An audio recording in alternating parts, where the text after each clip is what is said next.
Hola a todos y bienvenidos a la sección más loca de Apple 5x1.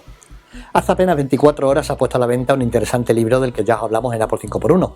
Se trata de Imperio Embrujado, Apple después de Steve Jobs, que ha sido escrito por una reportera del Wall Street Journal. Hoy en esta sección os vamos a contar un pequeño resumen de parte de lo que contiene este interesante libro. Poco después de que Tim Cook sucediera a Steve Jobs como presidente ejecutivo de Apple en agosto de 2011, le confesó a una persona cercana que se levantaba cada mañana recordándose a sí mismo que tenía que hacer lo correcto y no pensar en lo que habría hecho Steve. Sin embargo, el fantasma de Jobs parecía omnipresente después de que muriera de un cáncer de páncreas 2 meses después. Los obituarios del visionario fundador de Apple ocuparon las primeras planas de los periódicos y los sitios web en todo el mundo. Los canales de televisión presentaron largos reportajes que glorificaban los cambios que Steve Jobs trajo al mundo. En Nueva York, la editorial Simon & Schuster adelantó un mes la publicación de la biografía de Jobs escrita por Walter Isaacson, con una carátula elegante, muy al estilo de Apple, que tenía una foto aprobada con anterioridad por el mismísimo Jobs. Apple optó por la misma imagen en su página de homenaje en el sitio web. La foto era tan esencialmente jobsiana que sus amigos y colegas se maravillaron de cómo aún parecía estar dominando el relato del libro desde su tumba. Incluso las ceremonias en su memoria se desarrollaron como si el propio Jobs las hubiera organizado. Un servicio funerario conmemorativo una noche de domingo en la Universidad de Stanford fue organizado por su habitual asesor de eventos, y la lista de invitados estuvo repleta de personajes importantes. Entre ellos figuraban Bill Gates, Larry Page, Rupert Murdoch, la familia Clinton, Joan Baez, que fue una antigua novia suya y que cantó Swing Low. Sweet Charles y Bono hicieron también lo propio con Every Grain of Sand, la canción que tanto le gustaba de Bob Dylan. El mismísimo Giorgio Ma interpretó en su cello a Bach, una petición personal que Jobs le había realizado antes de su muerte. El cofundador de Apple se había ido, pero no se había ido. De alguna manera había sobrepasado las barreras de la muerte para obsesionarse con el lanzamiento de un último producto, su legado. Todo lo había dejado perfectamente organizado. Tim Cook, a quien Jobs había seleccionado personalmente como nuevo presidente ejecutivo de Apple, asistió al servicio, pero los invitados prestaron muy poca atención al exdirector general de operaciones. A pesar de haber tomado el control del imperio de Apple, Cook no podía escapar de la sombra de su jefe. ¿Cómo puede alguien competir con un visionario tan brillante a quien ni siquiera la muerte logra hacer desaparecer? El terreno se había empezado a complicar para el sucesor de Jobs hacía tiempo. Apple había sido definida por Jobs durante más de una década. El diseño, el desarrollo de productos, las estrategias de marketing, la designación de ejecutivos, todo, absolutamente todo giraba en torno a sus gustos. Los logros de Apple no fueron únicamente de Jobs, pero él se atribuyó la mayoría de ellos, lo que alimentó aún más su leyenda. Un empleado llegó a tener una placa en su coche con las letras WWSJD por What Would Steve Jobs Do, algo así como ¿qué haría Steve Jobs? El nuevo presidente ejecutivo carecía de la autoridad cuasi religiosa de su antecesor. Cada decisión de Cook iba a ser examinada por empleados y ejecutivos, por los actuales y por los anteriores, por los inversionistas, por los medios de comunicación y por los consumidores de Apple. También iba a tener que lidiar con las altas expectativas con las que Jobs había condicionado al público respecto a Apple. Cook es un hombre de negocios experimentado y sin duda un mejor gerente que Steve Jobs. Es organizado, preparado y más realista sobre las cargas que implicaban dirigir una empresa del tamaño de Apple. Pero nadie podía ganarle a Jobs en ser Jobs, en especial Tim Cook, que es literalmente su polo opuesto. Si Jobs era el protagonista, Cook era el director de escena. Si Jobs era el idealista, Cook era el práctico. Pero sin Jobs, Cook no tenía contrapeso para su inmenso pragmatismo. ¿Quién iba a encargarse ahora de esa chispa creativa? La sucesión se complicó por el hecho de que nadie sabía quién era realmente Cook. El nuevo presidente ejecutivo era un misterio. Algunos colegas lo llamaron una hoja en blanco. Lo más que se sabía era que Cook no tenía amigos íntimos, nunca socializaba y rara vez hablaba de su vida privada. Tim Cook, un hombre tranquilo y reservado, creció como el segundo de 3 hermanos. En sus primeros años de niñez la familia vivió en Pensacola, en Florida. Su padre trabajaba en un astillero y su madre era ama de casa. Más tarde se mudaron a Riverdale, en Alabama, un pueblo pequeño, seguro y tranquilo, muy cerca del Golfo de México, y donde la población era predominantemente blanca. En la escuela secundaria recibió el título del más estudioso. Representó a su pueblo en el Boy State, un programa de simulacro de legisladores organizado por la Organización de Veteranos de American Legion. También ganó un concurso de ensayos patrocinado por una asociación eléctrica de Alabama.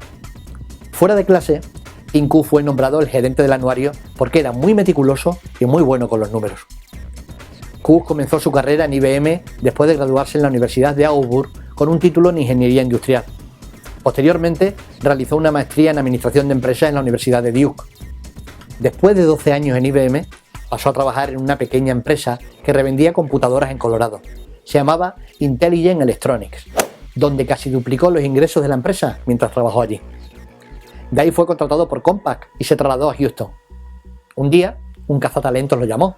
Apple estaba buscando un vicepresidente de operaciones globales. Cook rechazó varias veces esa llamada, pero la existencia de este cazatalentos fue creciendo hasta que un día le propuso: ¿por qué no vienes y conoces a Steve Jobs? Una conversación de apenas 5 minutos fue suficiente para que Steve Jobs convenciera a Cook de unirse a Apple. En el segundo trimestre de 1998, Cook se unió al equipo ejecutivo de Apple, una empresa que en ese momento estaba en pleno proceso de reestructuración y desesperada por tener un ejecutivo que fuera capaz de hacer mucho más eficiente el proceso de fabricación. A diferencia de sus predecesores, que se sentaban con el equipo de operaciones, Tim Cook lo primero que pidió fue una pequeña oficina cercana a la oficina de Jobs, en la planta ejecutiva. Fue una estrategia muy astuta, porque así podía permanecer cerca del jefe para estar en sintonía con su forma de pensar. Desde el principio, Cook estableció expectativas colosalmente altas. Quería el mejor precio, la mejor distribución, el mejor rendimiento, el mejor todo. Quiero que actúen como si fuéramos una compañía de 20.000 millones de dólares, le dijo al equipo de adquisiciones, a pesar de que Apple facturaba entonces tan solo, y entenderme la ironía, 6.000 millones anuales, y a duras penas registraba algunas ganancias. Habían comenzado a jugar en una liga totalmente nueva. Para algunos, Tim Cook es una máquina, para otros es fascinante. Puede infundir terror en los corazones de sus subordinados, pero también puede motivarlos a trabajar arduamente desde el amanecer hasta la medianoche en espera de un pequeño elogio. Los que interactuaban solo de pasada con Cook lo veían como una persona gentil del sur de los Estados Unidos, pero el ejecutivo no es fácil de abordar. A lo largo de los años, sus colegas han tratado de entablar conversaciones personales con muy poco éxito. Va a un gimnasio diferente al del campus de Apple y no socializa fuera del trabajo. Años antes, cuando Apple estaba a punto de lanzar su software de edición de vídeo, el iMovie, Jobs quería que sus ejecutivos lo probaran haciendo películas caseras.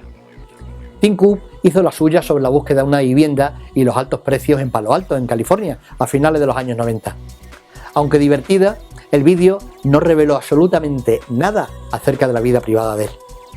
Bajo la batuta de Jobs, Apple fue una auténtica montaña rusa, pero el feudo de operaciones de Cook es muy ordenado y disciplinado. El ejecutivo conoce cada detalle de cada paso de los procesos operativos. Las reuniones semanales pueden durar entre 5 y 6 horas, a medida que examina cada aspecto de la misma. Sus subordinados pronto han aprendido a prepararse para como si estuvieran estudiando a última hora por un examen. Incluso un pequeño desfase de un par de cientos de unidades es examinado muy de cerca. Sus números me dan ganas de saltar por esa ventana, le dijo un Cook en una ocasión a un trabajador, recuerda un chico de Apple.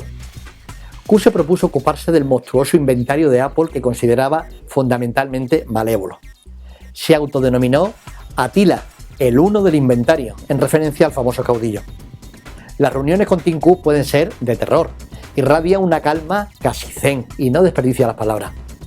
Hable de sus números, suba la hoja de cálculo, decía en una reunión mientras bebía una gaseosa Mountain Dew. Por cierto, algunos empleados se preguntan cómo es que no está saltando todo el día por la cantidad de cafeína que toma. Cuando Cook dirige la atención hacia alguien, lo ametralla con preguntas hasta que queda totalmente satisfecho. Es conocido por hacer la misma pregunta 10 veces seguidas. Cook también conoce el poder del silencio. Puede hacer más con una pausa que lo que Jobs lograba con un epíteto. Cuando alguien es incapaz de responder una pregunta, Cook se sienta sin decir palabra mientras los asistentes miran la mesa y se retuercen en los asientos. El silencio es tan intenso e incómodo que todos en la sala quieren dar un paso atrás. Cook, imperturbable, no mueve un dedo mientras mira fijamente a su blanco. A veces saca una barra energética de su bolsillo mientras espera una respuesta y el silencio solo se rompe por el ruido de la envoltura. Incluso en la cultura implacable de Apple, las reuniones de Cook se destacan por ser difíciles. En una ocasión, un gerente de otro grupo se sorprendió al oír a Tim Cook decirle a un subordinado: «Ese número es incorrecto, fuera de aquí». No le tiembla la mano en ningún momento. Las revisiones trimestrales son especialmente agobiantes, debido a que Cook se ocupa hasta la última minucia para determinar qué funciona y qué no funciona. Sus gerentes cruzan los dedos con la esperanza de salir ilesos. Estamos a salvo siempre y cuando no quedemos en la parte trasera del pelotón, se dicen en broma unos a otros. Cook ha demostrado el mismo nivel de austeridad y disciplina en su vida privada como en su trabajo.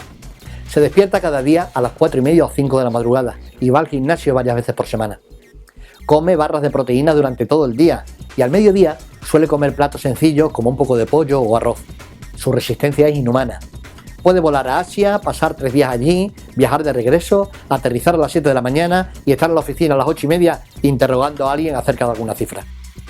El ejecutivo también es implacablemente frugal. Durante muchos años ha vivido de alquiler en un edificio lúgubre, sin aire acondicionado siquiera. Solía decir que le recordaba sus raíces humildes.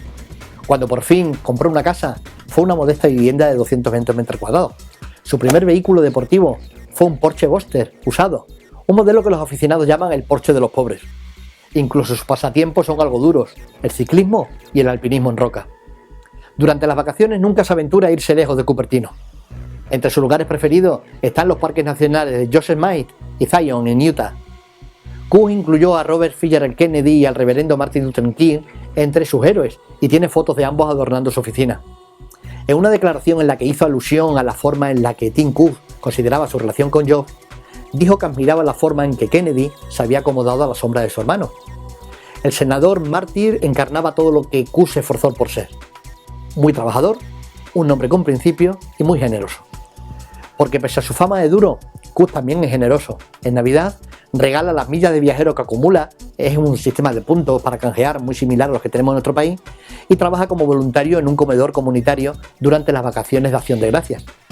También participa cada año en un evento de ciclismo de 2 días a través de Georgia para recaudar fondos para la esclerosis múltiple. Cook ha sido un colaborador de esta causa desde que fue diagnosticado por error de esta enfermedad años atrás. El médico me dijo: «Señor Cook, ¿usted ha tenido un accidente cerebrovascular o tiene esclerosis múltiple?», le contaba Cook a una revista de exalumnos de Outlook. Finalmente no tenía ninguna de las dos cosas.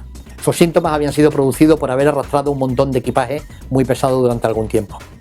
En agosto de 2011, pocos meses después, antes de que Jobs muriera, Cook envió su primer correo electrónico como presidente ejecutivo a los empleados. Decía algo así: «Quiero que se sientan seguros de que Apple no va a cambiar», le escribió. «Steve construyó una compañía y cultura que es diferente a cualquier otra en el mundo y vamos a permanecer fieles a eso porque está en nuestro ADN». Y añadió: «Estoy seguro que nuestros mejores años están por delante y que juntos continuaremos haciendo de Apple el lugar mágico que es ahora». La nota fue firmada con un simple Tim. Tras la muerte de Jobs, los empleados de Apple se unieron en torno a Cook, pero en privado muchos estaban ansiosos. En los departamentos que habían tenido hasta ahora muy poco que ver con Tim Cook, había preocupación acerca de cómo podían cambiar las cosas. El equipo de operaciones, que estaba familiarizado con su estilo exigente de gestión, se preguntaba si la vida iba a ser aún más intensa. En sus primeros días como presidente ejecutivo, Tim Cook hizo 2 movimientos clave. En primer lugar, ascendió a Eddy Cue, el enormemente popular vicepresidente de Apple para los servicios de Internet. Cue había sido un aliado de Jobs, con la gestión del grupo de iTunes y finalmente con todos los servicios de Internet de Apple. También era el experto de acuerdo con Jobs, el responsable de negociar con los sellos discográficos, con los estudios de cine, con las editoriales y con las compañías de medios. Cuando finalmente Tim Cook lo nombra como vicepresidente senior, generó un buen ambiente dentro y fuera de la empresa. Cue pasó a ser la ficha leal de Jobs a un aliado clave de Tim Cook. La segunda decisión de Cook fue iniciar un programa benéfico bajo el cual daba donaciones de hasta $10.000 al año. Esto fue también muy bien acogido. La falta de un programa corporativo benéfico que igualara las donaciones que hacían los empleados había sido durante mucho tiempo un punto agrio para muchos en Apple. Jobs había considerado que programas de este tipo no eran eficaces porque las cantidades que daban no servían para que pudieran cambiar nada en el mundo. Era una forma muy particular de pensar.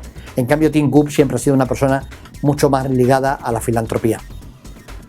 A pesar de todo esto, el clima de trabajo, con la mano de Tim Cook, se notaba un clima mucho más benévolo, más saludable para todos los empleados. A fin de cuentas todo cambiaba, pero también había sus enemigos. No todo el mundo veía tan claro la llegada de Tim Cook como el salvador de la empresa. Muchos han sido los que han cuestionado que su llegada hubiera sido el fin del declive de Apple. Hasta aquí esta semana la otra cara de Apple. En unos días nos vemos de nuevo. Un saludo para todos.